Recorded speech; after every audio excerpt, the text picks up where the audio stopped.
ዴቭና ቡዜ ማለት ነው ሩትዬ ልጇን ማሳደግ አልቻለችም አላችሁ ማለት ነው። እንኳን እሷ እቺ ጀግና ልዕልቷ የእናንተ ጎሮሮ የምትዘጋ ጠንካራ ሴት ማለት ነው እቅርና ማለት ነው እናንተ ማሳደጋችኋል ተብላችኋል።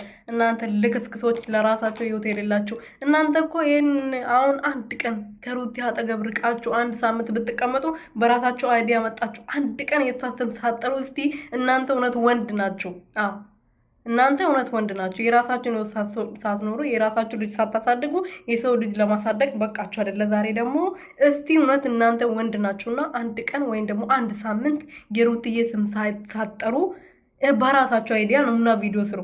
እስቲ ወንድ ናችሁ፣ እውነት ሰው ናችሁ እናንተ ማለት ነው። ያኔ እውነትም የሰው ልጅ ታሳድጋላችሁ። ያኔ እኛ ራሱ እናጨበጭብላችኋለን። እንኳን ሩት አይደለችም ሌሎች ሰዎች ራሱ እኛ ራሱ እናጨበጭብላችኋለን። እስቲ በራሳችሁ አይዲያ የራሳችሁ ሚስት እስቲ ወደ ሚዲያ አውጡ፣ ወይም ደግሞ ባላችሁ ወደ ሚዲያ አውጥታችሁ እስቲ ኮንፊደንስ ካላችሁ ከልጆቻችሁ ጋር መጣችሁ ምናምን ቪዲዮ ስሩና ከዛ እውነትም የሩትዬ ልጅ ለማሳደግ በቃችሁ እንበል። እናንተ እሷ አይደለች እንደምታስተዳድራችሁ እናንተ ማፈሪያዎች ማለት ነው። እንደዚህ ካልተናገርናል እንትን ክብረ ይወድላችሁ ክብረ ብሶች ባለጌዎች ለራሳችሁ ክብር የሌላችሁ በጣም ቆሻሻ ርካሽ ሰዎች ናችሁ እናንተ ማለት ነው። በጣም ጤነኞች አይደላችሁም። ሲጀመር አይምሮም የላችሁም።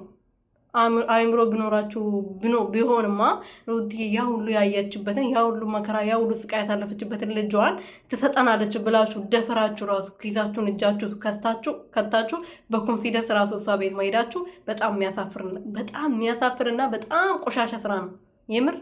እስቲ እውነት ወንድ ከሆናቸው እኔ የምር ማለት ነው ብዙዎቻችሁ ማለት ነው የሩት ሄቶች ይሄ ቪዲዮ በደንብ ሰሙት። እውነት ኮንፊደንስ ካላቸው እውነት የኛ በራሳችን ሰርተን መኖር እንችላለን። የእሷ ስም ሳንጠራ የእሷ ስም እርስ ላይ ሳንጽፍ የእሷን ፎቶ ታምኔቱ ላይ ሳንለጥፍ በራሳችን አይዲያ እንስራ ብሎ ይምጡ።